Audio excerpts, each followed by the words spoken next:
ना माओं को छोड़ा, ना बहनों को छोड़ा, ना भाइयों को छोड़ा, ना बुजुर्गों को छोड़ा, हर एक की जो है ना वो हम पगड़ी उछालने में लगे हुए हैं।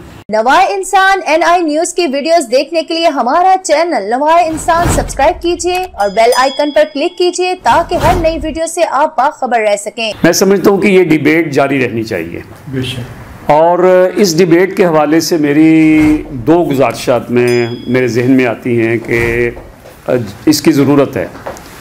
पहली ये है कि कौमी सतह के ऊपर एक थिंक टैंक का क़याम जो है, ये हमारे चाहे वो एस्टेब्लिशमेंट हो, चाहे वो हुकूमत हो, चाहे वो अपोजिशन हो, इसको इसके ऊपर गौर करना चाहिए कि हम कौमी मसाइल के हवाले से एक ऐसा थिंक टैंक जो है वो बनाएं कि जो माजी के हमारे तजर्बात हो चुके या हमारे साथ जो कुछ बीत चुका उसका भी तज्जिया करें और मुस्तकबिल के हवाले से प्लानिंग भी करें और मौजूदा हालात के हवाले से हमारे सामने मनसूबा भी रखें।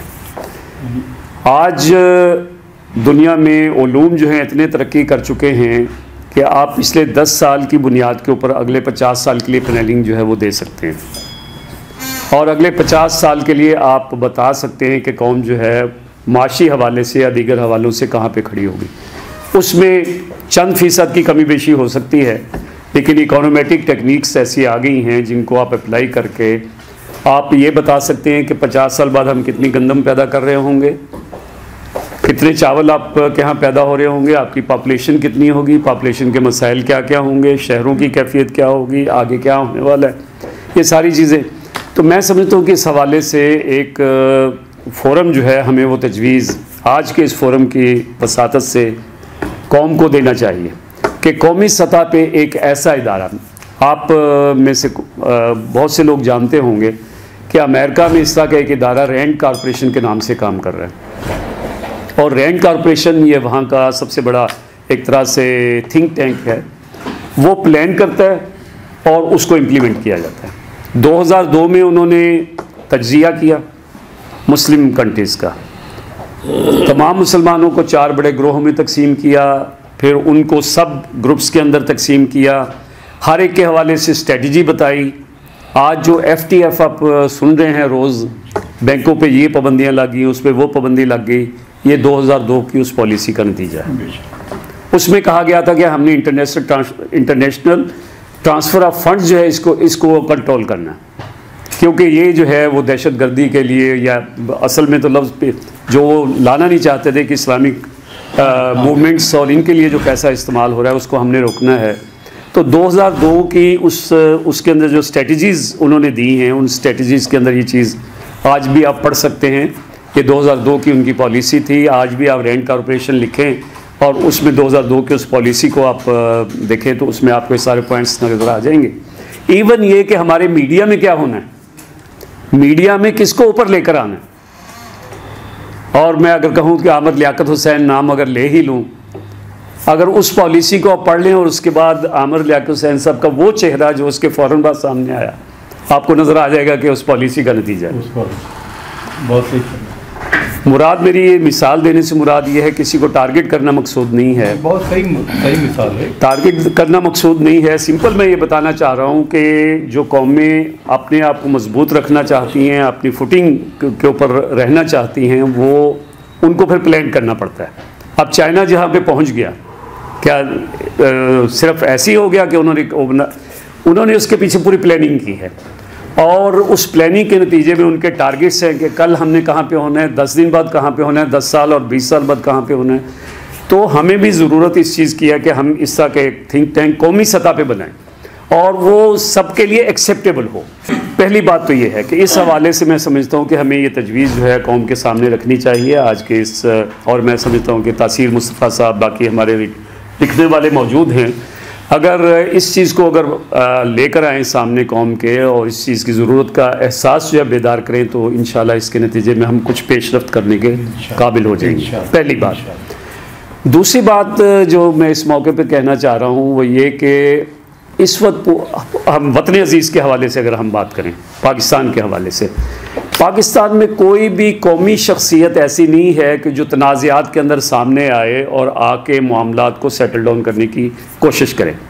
माजी में हम देखते हैं काजी हुसैन अहमद साहब ने एक किरदार अदा किया, वो सबको इकट्ठा कर लेते थे, बिठा लेते थे। उससे पहले नवाज़ नसरुल्लाह की शक्ल में एक शख्सियत मौजूद थी। सो एंड सो फोर्थ, में बहुत ज़्यादा नाम नहीं लेता, 2 ही मिसालें आपके सामने रखी हैं कि जहाँ पे तनाज़ात आते थे वहाँ पे बिठा के किसी न किसी नतीजे के ऊपर बात जो है वो पहुँच जाती थी या उसकी तरफ पेशरफ्त हो जाती थी। मैं समझता हूँ कि आज ऐसी शख्सियत हमारे यहाँ कोई भी मौजूद नहीं है। पहली बात, इसका हल क्या है, इसके हवाले से हमें क्या करना चाहिए ताकि हम कौम को एक उस नहज के ऊपर और किसी उसके ऊपर लेकर आएँ। तो मेरी इस हवाले से जो तजवीज़ है आज के इस फोरम के हवाले से कि अगर पाकिस्तान में कुछ लोगों को तो हम गैर मुतनाज़ा रहने दें। हमने तो हर एक को मुतनाज़ा बना दिया, नीचे से लेके ऊपर तक कोई शख्सियत ऐसी नहीं जो गैर मुतनाज़ा हमने छोड़ी हो। ना माओं को छोड़ा, ना बहनों को छोड़ा, ना भाइयों को छोड़ा, ना बुज़ुर्गों को छोड़ा। हर एक की जो है ना वो हम पगड़ी उछालने में लगे हुए हैं। मिन हैसुल मजमू अगर इसको कहा जाए, हम इस काम के ऊपर लगे हुए हैं। कोई भी काबिल इज़्ज़त शख्सियत हमने नहीं छोड़ी। पहले कुछ वो बनी थी लेकिन वो ब्यूरोक्रेट्स और उनके ऊपर मुश्तमिल थी। मैं समझता हूँ कि इस तरह का एक फ़ोरम जो है दूसरा वो बनना चाहिए जो कौमी मसाइल के हवाले से, कौमी तनाज़ात के हवाले से अपना किरदार अदा करें। और उसको कुछ भी नाम दिया जा सकता है, किसी तरह से भी उसको यानी उसमें से सिलेक्शन हो सकती है। उसमें जो है हर मकतबा फ़िक्र के वो लोग जो प्रोमिनेंट हैं, जो समझदार हैं, जो जिनके अंदर कौमी सोच है, कौमी दर्द मौजूद है, इस तरह का अगर वो कोई वजूद अगर हम बना सके, कोई एंटिटी ऐसी जो है वो सामने आ सके, तो मैं पूरी उस डिटेल में, चूँकि बातें तो बहुत सारी आ गई हैं, लेकिन मेरे जहन में इन सारी बातों के नतीजे में जो 2 नकात आप आए वो मैंने आपके सामने रखे हैं कि इनको हम लेके अगर थोड़ा सा आगे लेके चलें और कौमी सतह पे इसकी सोच अगर हम पैदा करें तो शायद इसके नतीजे में हम कौम को इस गर्दाब से, इस दलदल से निकाल के कुछ आगे की तरफ बढ़ने का वो जो है दाइया पैदा करने में हम कामयाब हो सकें। एक पहले तो इसके लिए दाइया और सोच पैदा करने की ज़रूरत है कि इसकी ज़रूरत का एहसास जो है बेदार किया जाए। और इस हवाले से मीडिया के ज़रिए और जो भी हमारे ज़राए हो सकते हैं उसके ज़रिए हम कोशिश करें तो मैं समझता हूँ कि मुस्तकबिल में आने वाली नस्लों के लिए शायद हम कुछ अपना किरदार अदा कर सकें। वरना तो ऐसी मजालिस होती हैं, गुफ्तगू होती है और वहीं पे आके ख़त्म हो के फ़ज़ा में तहलील हो जाती है। अगर हम इकट्ठे होते हैं, अपना ये कीमती वक्त जो है किसी जगह पे सर्व करते हैं, उसके नतीजे में अगर कुछ हम पॉजिटिव चीज़ जो है वो सामने ला सकते हैं, इंशाल्लाह उसका जो है मुल्क को, कौम को और मिल्लत को फ़ायदा होगा। आप तमाम हज़रात का मैं मुंतज़मीन की तरफ से शुक्रिया भी अदा करता हूँ और मैं समझता हूँ कि एक बहुत ही थॉट प्रोवोकिंग आज की ये मजलिस थी। अल्लाह ताला इसको हमसे कबूल भी कर ले और इसके नतीजे में वतन अज़ीज़ को मजबूती जो है वो अता फ़रमा दे। व आखिर दावाना अल्हम्दुलिल्लाहि रब्बिल आलमीन।